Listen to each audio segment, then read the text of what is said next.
Welcome to the Quarks and Quarternotes podcast. I'm John Henry Johnson, and today Tyler and I will be talking about logic, reason, and critical thinking. So, Tyler, what do you think of when I say critical thinking?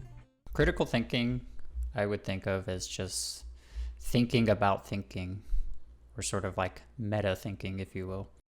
One definition I like on Wikipedia: disciplined thinking that is clear, rational, open-minded, and informed by evidence. It's probably my favorite one. So like informed thinking, pretty much. Yeah, informed thinking with rationality, with reason. And the importance of critical thinking and of things like evidence and rationality is it allows you to justify the things you think. You can go back, you can, like you said, think about what you were thinking and decide if that was actually justified, be it right or wrong. In a lot of ways, that's what separates us from other animals, is the fact that we can think about the things we're thinking about. Right, we're not just experiencing it, but we're putting extra thought into there's a higher level of awareness. And it's a feedback loop to where we can think about what we're thinking about and then change things so that we think better or think differently. And that isn't to say that rationality and critical thinking and logic always lead you to the correct conclusions. You can imagine, say, using irrational methods to come to correct conclusions. One example I like is you're dreaming about it raining, and you wake up and you instantly think, oh, I was dreaming about it raining, therefore it's raining. And you go outside and it just so happens to be raining. You were right, but there's some problems with your rationality. Right. With some critical thinking, we could come to the conclusion that perhaps it wasn't the dream that made it rain. True. On the contrary, critical thinking could also lead you to an incorrect conclusion if you don't have enough evidence to work with. In the pre-scientific era, you could walk outside and look up, you see the sun going around and around. Logically, rationally, it's going around us. And critical thinking could get you to that incorrect conclusion. Right. And that's why it's important to always be open to additional evidence to improve your critical thinking, since when you don't have enough evidence, you don't get to the right conclusion always. So in mathematics, there's a thing called Bayesian analysis, and you put likelihoods towards different theories that may be true or not. And then as new evidence comes in or becomes available, you kind of update your credences and that a little bit sounds like what you're describing. Yeah, and that kind of goes to what we'll talk about in a little bit with inductive argument. That's kind of increasing the strength of an inductive argument. But to speak on argument, what would you say most people think of when they're thinking of an argument? I think most people would think of two people arguing, kind of a heated debate of sorts. Yeah, when you look up the word argue in the Oxford Dictionary, the second definition is the one I think most people think of, and that's to exchange diverging or opposite views in a heated or angry way, like you said. Right. But how you and I tend to use it, and how I'd like to get more people on board to use it, is with the first definition for the verb to argue, which is to give reasons or cite evidence in support of an idea, action, or theory. So this would be how we would define argument in philosophy.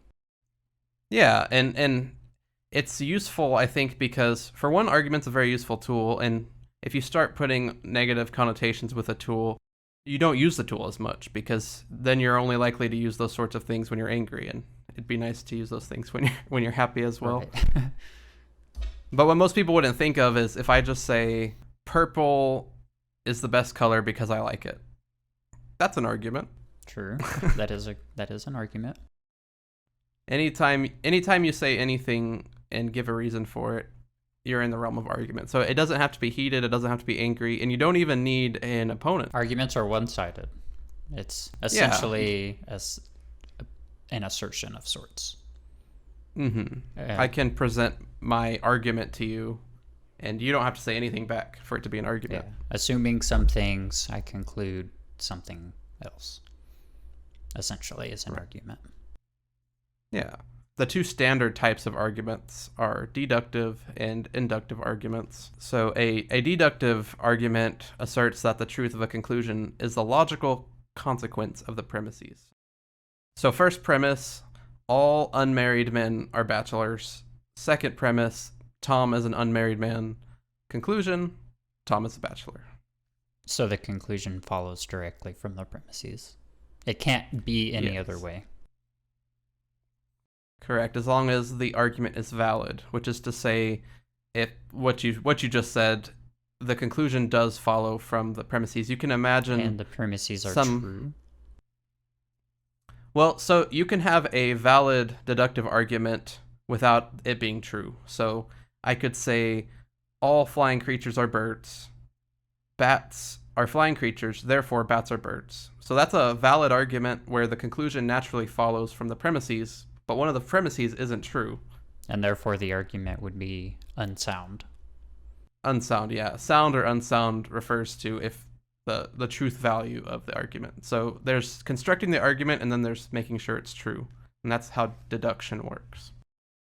And so to contrast with deductive arguments, we have what are inductive arguments, which say that given your premises, the conclusion is likely to be true, but not necessarily guaranteed. Yeah, and we call an inductive argument strong or weak as opposed to sound or unsound, because we can never say for certain that it's true, but we can say that it's very likely. There's a strong argument here that's likely to be true, but isn't necessarily true.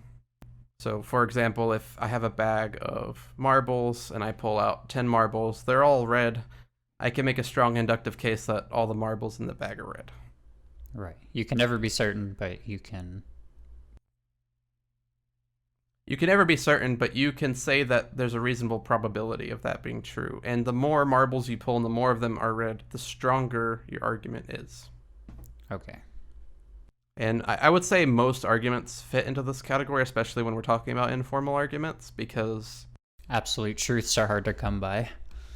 Yeah, and a lot of them are like definitional. And most of the time when you're just sitting there talking with someone, you don't take the time to like premise, blah, blah, blah.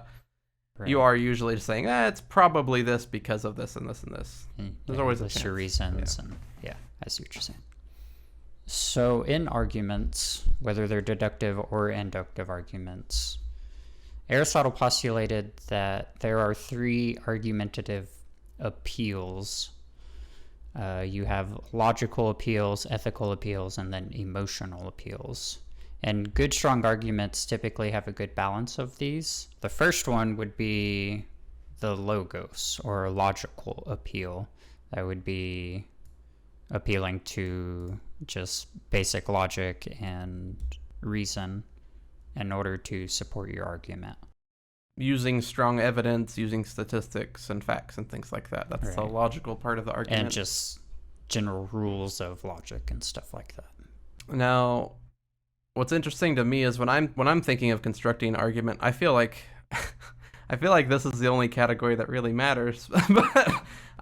Well, if you're constructing a scientific argument, absolutely, for sure, because we really rely on logic and stuff to make our scientific theories work. However, if you're just arguing in order to convince somebody, logic appears to be one of the worst ways in order to convince somebody of an idea. Yeah, I can see that just because emotion is a good tool to use on us, but I don't think it affects the truth value of your argument. No, and it shouldn't either, or that would be bad. So it makes your argument better, but not more true whenever it uses. Yeah, it makes your argument better in the sense that you can convince more people of its truth or validity. Well, okay, so tell me more about the emotional appeal. Okay, so the next appeal would be the emotional appeal, so appealing to your emotions. We see a lot of this in advertisements. For instance, you can think of the sad commercial with all the puppy dogs and the sad music. In the arms of an angel. Exactly. What they're doing is they're appealing to your emotion in order to get you to donate money or help out in whatever way. And they do have an argument in the commercial that they're saying that these animals are suffering, and if you donate money, you could help them. And they could list all that and like say it, but with the addition of the sad looking dog and the sad music, they're appealing to your emotion, therefore making their argument better in a way. Does that make sense? But isn't that bad? Well, it can be misused. But say you have a good argument and you are able to convince more people of it with an emotional appeal. Is that bad? I don't know. I think it's risky because, like we kind of said before, when you don't have enough evidence, your logical and sound arguments can sometimes be wrong. So if you have a good argument and you think it's better to push it with emotion, and you convince a lot of people with the emotion, then you find out it's wrong, you've done something kind of terrible, haven't you? Right. Yeah, I'm not saying that you should use emotion to construct your argument, but whenever you are trying to convince people of your argument, an appeal to emotion is a very effective way to do it. Yeah, but if I can't convince somebody with the facts and with the moral realities, is it really justifiable to rely on emotion to do that, since we know our emotion can be so misleading? Well, we do know from the psychology literature that using logic and facts is not as effective, right? Yeah, it's pretty ineffective. But that's a problem with us, right? It's not a problem with our arguments. I mean, I wouldn't call it a problem. It's just it is what it is, right? We are emotional creatures. And we should accept that and consider that when we're building our arguments.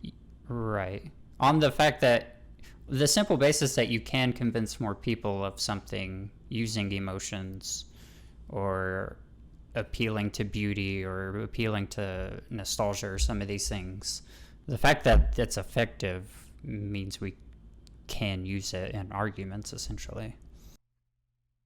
I get we can, and I get it's effective, but I'm still not convinced that we should, just because emotion can lead us astray, and when you know emotion can lead you astray, I don't know if it's proper to use it to convince somebody of something, but well, let's talk about. I recognize it's effective. Let's talk about the last appeal. Yeah, sorry. Let's talk about. Yeah. So the last appeal would be an appeal to authority, essentially. It would be saying something like, which is a logical fallacy, is it not? No, not necessarily, because it would be something. So the example I like is if a physicist is giving a talk to a crowd of strangers, and he says, well, I'm Dr. So-and-so, I got my PhD when I did, and I've studied these phenomenon or effects in the world, and I've studied and I've published research. What he's doing is he's appealing to his ethos. He's appealing to his credibility in the field, and you're not necessarily asserting that what I'm saying is true based on that alone, but it does enhance his argument quite a bit. Okay, I see. So kind of like the ethos, it's an argument strategy to make your argument sound more credible, but it's not the foundation of an argument. We see it all the time, right? So if you want to convince somebody of some sort of, say, music theory idea or something, you can say, well, I've gone to school and I studied music theory and I've done my research outside of it. And so you would be appealing to your ethos. You know that you have credibility in the source and that you can talk about it. And I think it's absolutely something we should take into account when considering somebody's argument. I completely agree, but I would just be careful to not cross the line of going into an argument from authority and saying that because they have the authority, or because I know a bunch about music theory, that means my opinions are right on music theory all the time. Right. There is always the caveat that you could be wrong, but it does tend to make your argument stronger if you are an expert. Yeah. Okay. So these appeals are strategic appeals. They don't necessarily make your argument more true, but they make your argument more palatable, or I guess you could consider that more true from a sense, like more pragmatically true, I suppose. Right. Well, I mean, if you appeal to logic, then your argument will be better just based on logic alone. And I mean, that's how for me, logic is the biggest one. It's I feel like I'm always trying to fight against my instincts in regards to the other two. So when Aristotle postulated these appeals to argument, he was really focused on the logos when he was alive. He really wanted to appeal to logic. He wanted to make sure that whenever he said statements and made conclusions, that first and foremost, they appealed to the logos before they appealed to your pathos or ethos. Yeah, and I think that makes sense because the emotion and the credibility, that can be misleading, but logos logic is quite it's much more challenging to be misleading with logic alone. It typically something else has to jump in. So now that we've covered the appeals of arguments, we can get to some perhaps the fallacies that you could encounter whenever trying to construct an argument. Yeah, there are a lot more ways to go wrong than to go right. So I think it's really good to spend a lot of time looking at how to go wrong. Right. And I will preface this by saying in my critical thinking class, 2/3 of the semester was just talking about the informal fallacies. And well, John Henry and I, we pulled a few out, and we're going to talk about those. Sure. Give us our first one. Well, the first one would be the ad hominem fallacy. So essentially, it's attacking the person instead of the stance that they take. So, for example, you come to me with the case that the Earth is flat, and I say, Tyler, you haven't finished school. You don't know what you're talking about. There's no reason to listen to what you're saying. Right. You're just attacking me. You're not attacking the argument. This one is often misused, I think, and people think that any insult is an ad hominem. If we're just talking and I just call you a moron, I haven't committed a logical fallacy. You're right. You just insulted me. Yeah. And also, for example, we could be arguing and I could insult you, and I don't believe it would be ad hominem. So if you come to me and you say the Earth is flat, and I say, well, there's a lot of evidence that the Earth is round, like the fact when you're in the ocean, you can't see land from a certain distance, or the fact that planes and GPSs work. We have pictures. You moron. Yeah, okay. If I have not committed a logical fallacy by calling you a moron. There's no fault with my logic in doing that. No, you're just insulting me. There is I'm being rude. There is a very closely related fallacy, I think it's called. It's called poisoning the well. So if, for instance, somebody was giving a speech, but beforehand I would tell the crowd, before he gives his response, I just want to remind you that this guy went to jail 10 years ago. So what I did was I poisoned the minds of all the people, and it's sort of in the same boat as the ad hominem. We're attacking the person, and it really doesn't do much for the structure of the argument. And specifically, I think with that one, there has to be an intention there that you are trying to undermine what they're saying, or that what you're saying is undermining what they're saying. That's the point. You could imagine like saying something that seems to you to not be negative that might poison the well, so to speak. But I wouldn't necessarily always call it poison the well unless they were actually trying to. No, poisoning the well would be like a specific type of ad hominem. It's like a tactic, and that almost makes it worse. Right. So an ad hominem fallacy would be you would have to be intentionally insulting them in some way in order to make their argument seem lesser or not as good. It would have to, the intention is important for the fallacy to be really commended in this case. And you can insult the argument too, but you don't insult the person. That's right. That would be the best way to go about it, is to show that the argument is just doesn't make sense in some way. And also, for what it's worth, even though insulting isn't strictly ad hominem, it's still a good idea not to insult people you're talking Right, to. you should, so. Yeah. It doesn't add much generally to a conversation. You idiot. You idiot. Hey, don't use ad hominem. Not using ad hominem, you moron. And then they don't talk to you ever again, and yeah, that doesn't work well either. Yeah, good luck with that. Yeah. Okay, what's our next one? The next one that we picked out would be a straw man fallacy. And that would be attacking a position that the person doesn't necessarily hold, but it could be closely related. Yes, so give me an argument. So for instance, I could say something like, we should relax the laws on marijuana. It would be, what? It would be you want to legalize all drugs? Right. It'd be fallacious to be like a country with all substances completely unregulated would just fall apart. There's no way that would work. Yeah, and that's not the position you explicitly stated. No. I think we should relax the laws on this one specific set. That was dramatic, but it can be a lot more subtle than that. It can be very subtle. So if your argument was that we should relax the... What was your specific argument? We should just relax the laws on marijuana. It would be my premise. So or statement. even if I said, oh, so you want to legalize marijuana, that's not really what you said. Right. Very subtly. That might be ultimately at the heart of what you want, but I am still kind of misrepresenting the point you made. And as an alternative to straw manning, I think this practice, it's I've been seeing it more lately. It's called steel manning, and that's when you take your opponent's argument and you build it up to be as strong as you possibly can make it. As if you were them trying to make a case for it, right? Yeah, and I would keep saying it until you tell me that I'm making a good representation of your case, and then we both are kind of in sync. Okay, that makes sense. And then at that point, you're in a good position to take it down, because if you can take that down and argue against that, then you have a good shot at, if not convincing them, at least convincing others who are listening. So next we have the appeal to ignorance. How would you describe that?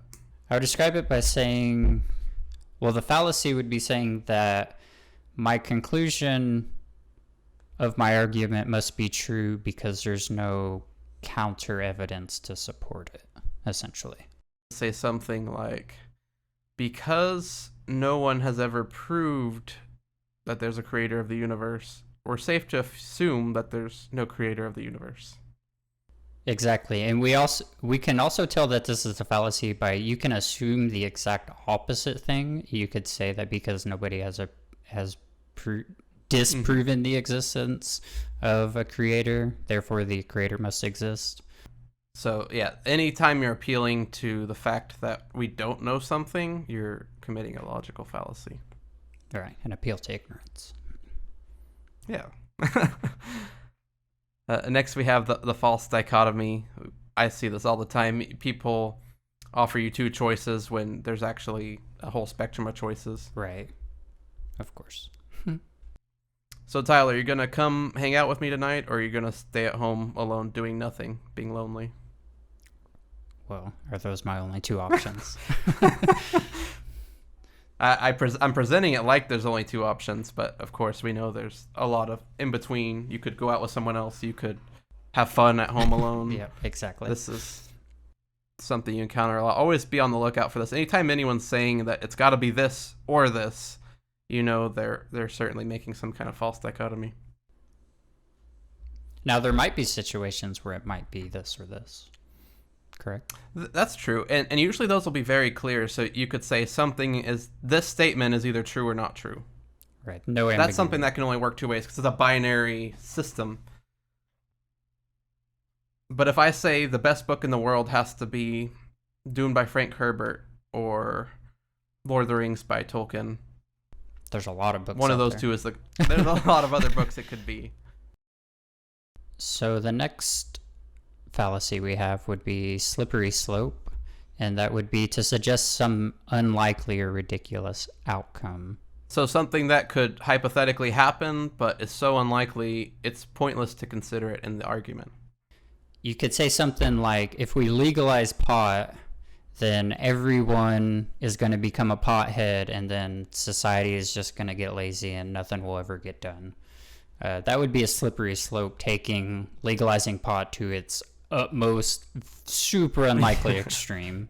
Yeah. That society would collapse. In principle, it becomes more likely when you legalize pot, but it's something, that specific outcome is so unlikely it's not worth considering in the argument. To think that a bill that legalized pot would collapse society is right. That would be a slippery slope fallacy there. Next, we have the naturalistic fallacy, which is commonly confused with the appeal to nature fallacy. But the naturalistic is explaining that which is good in terms of natural properties like pleasant or desirable. Right. To say that something is pleasant, therefore it is good, is a fallacy. Yeah. And all we have to do to point out this is a fallacy is to think of a single thing that is pleasurable or desirable that we think is not good. And there are many examples of that. Right. Such as junk food. Is... That's probably the easiest one, right? We all know it's terrible for us, but it's very pleasant. But it's pleasurable. Mm-hmm. And then this is not to be confused with appeal to nature, which is sort of similar. It's kind of in the same vein in that you're saying that because it's natural, it's good. So yeah, this is something I come across very often. You see people using certain products and medicines and that are all natural. They all come from plants, therefore it's good. I've actually seen this, since we've talked about it a couple times already, the pot debate. People say marijuana's a plant, it comes out of the ground, therefore it's good and fine. Yeah, that's not a good argument. Well, so my favorite example to appeal to nature would be cancer. Cancer is perfectly natural, happens everywhere, but I don't think anybody would agree that cancer is good. Sure. There are multiple poisons that come from natural plants, like actual plants that grow in nature that are poisonous. Hurricanes are natural. Hurricanes are perfectly natural. Yeah, exactly. So clearly being natural is not synonymous with being good. So the next fallacy on our list would be circular reasoning, sometimes known as begging the question. In formal terms, you would be affirming the consequent, saying something like, everybody loves Mary because she is popular. She would be popular because everyone loves her because she is popular. And there's no argument there, right? They're begging the question. Yeah. And it's not always immediately clear. One example I can think of is, ghosts are real because I had an experience with ghosts. So I'm putting a presumption there at the very beginning that ghosts are real.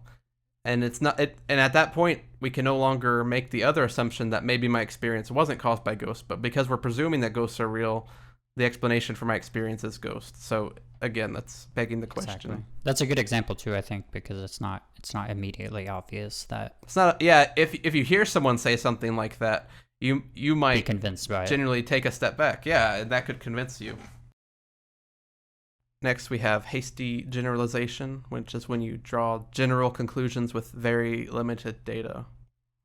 The easiest example or most common example would be to say, all the swans I've ever seen are white, therefore all swans are white. Yeah, and this is an inductive argument, which is a weak one. So if you've only seen 5 swans, you know there's a lot of swans out there. To say that they're all white, you'd be making this hasty generalization fallacy, and you'd also be making a weak inductive argument. With a deductive conclusion. Yeah, exactly. What the truth is that the more swans you've seen as white, you can make a stronger and stronger inductive case for them being all white as you see more. Right, but you could never say they're all white until you have seen all of them. Until you've seen every single swan with certain... And then you're not even sure if you've seen all the swans.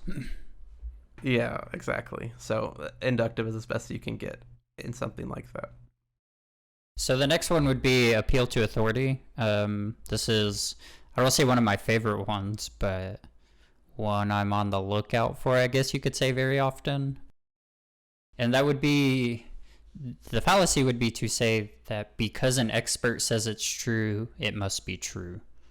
An example would be Richard Dawkins, who is an expert in evolutionary biology, says that evolution is true, therefore it must be true. Yeah, that's an example of appeal to authority. But one thing I want to make clear is that when you're citing a scientific consensus, you are not appealing to authority. So you're right in saying that if Richard Dawkins is an expert in biology, he says evolution is true, therefore it's true. That's an appeal to authority. You're appealing to this one person's authority. But if I say 97% of all scientists who have reviewed the evidence have concluded that evolution is true, I am not appealing to any authority there. I'm making a strong inductive argument for the people who have looked at the evidence. Well, if you had said 97% of scientists agree on this, therefore it must be true, you would still be committing a fallacy. That would be a different fallacy, but yeah, not this right. one. Yeah, 97% of scientists could be wrong. Yeah, and something I'm noticing the more we're talking about this, a lot of it does have to do with equating deductive and inductive frameworks. So you have inductive reasoning that can lead you to an inductive conclusion, but people try to make deductive conclusions from those. Right. Because something is very, very likely, they just assign probability 1. Right. Yeah. We have a lot of really good reasons to believe the Earth is round, so much evidence, but we can never say with certainty, deductively, that the Earth is round. There's always a caveat out there that things are very different from what we understand. Exactly. And it must be that way in order for science to progress, right? Yeah, it's very so this is a fallacy in science. I think it's one to always be on the lookout for. You can give someone's argument a bit more credence if they're an expert, but it never means they're right. Always they need the evidence as well. Correct. Right. Exactly. So equivocation, using a word. So equivocation, this one's kind of funny. It's using a word with multiple definitions. Such as? You have a good example? I mean, I could, yeah. So my favorite example would be to say a feather is light, and what is light cannot be dark, therefore a feather cannot be dark. The equivocation in this instance is the word light, meaning not heavy, and then light, the physical phenomenon of light. Yeah, so you're making a valid deductive argument, but you're switching the definition of the word to light. Exactly, and it just means nonsense. I don't run into that one very much, but it's a pretty funny one. Yeah, I can't think of. So in my class, we did go over generally in each fallacy, we'd be given a list of different arguments, and then I would have to find which one is committing the fallacy. For a lot of these, it can be pretty difficult to distinguish exactly when the fallacy is being made, but equivocation is one that was generally pretty easy to figure out. Obviously, they're not using the right word here, or being inconsistent with their use of the word. So the last one we're going to talk about today is the bandwagon fallacy, and we're all familiar with this one. It's just doing something because everyone else is, or thinking something because everyone else is. Yes, because the fact that something is popular or a lot of people think of it doesn't mean it's good or beneficial or correct in any way. We can think of a lot of counterexamples to that. Right. Well, it a little bit ties into the one you were saying earlier, citing the scientific consensus. If you say the Earth is round because all the scientists say it's round, that's a fallacy. You're arguing because all these people think it, that means it's true. Now, because they're experts and they've looked at the evidence, you can make a reasonable inductive argument and say it's likely that this is true. Right. You can appeal to the ethos, their credibility. Exactly, but you can never assert that it's actually true. From just that alone, you need more. Mm-hmm. So another example is speeding, I would say. What do you mean? If everyone's driving over the speed limit, therefore it should not be against the law, or it should be okay for you to speed. Exactly. The law's still the law. Yeah, you could make a case that if everyone's speeding, that it's okay for you to speed, but you would make that case on different parameters, because the fact that everyone's doing it isn't the thing that makes it okay. Right. But you could rationalize it with other things. Such as everyone's doing it, and there's no extra accidents that we can tell. Sure, or you could make a case that it's more dangerous if you don't go along with the flow of traffic. Exactly. Okay, I see what you're saying. But the argument is never because everyone else is doing it. It shouldn't be. Yeah, or you're committing a fallacy. Well, so to conclude, we kind of talked about critical thinking, what that means, and what an argument is, and how you should argue, and the introduction of your ethos, pathos, and logos whenever presenting an argument, trying to give it extra flavor or credence in some way. And then we talked about various fallacies that you could come across whenever you're constructing an argument. Yeah, and I think we hit a lot of good stuff. I hope you guys find this useful and hopefully improve your thinking and logic in small ways. I know it'll help me always. This is the sort of thing you kind of always need to be reminding yourself of, because it's very easy to slip off and start falling into some of these fallacies. Always be thinking critically. Yeah. So thank you all for watching. Leave any questions you have and comments. And love to hear what you think. Tell us what you think about the video. Yeah, see if that's worth doing. Appreciate you guys, and appreciate you, Tyler, for talking through this with me. Later.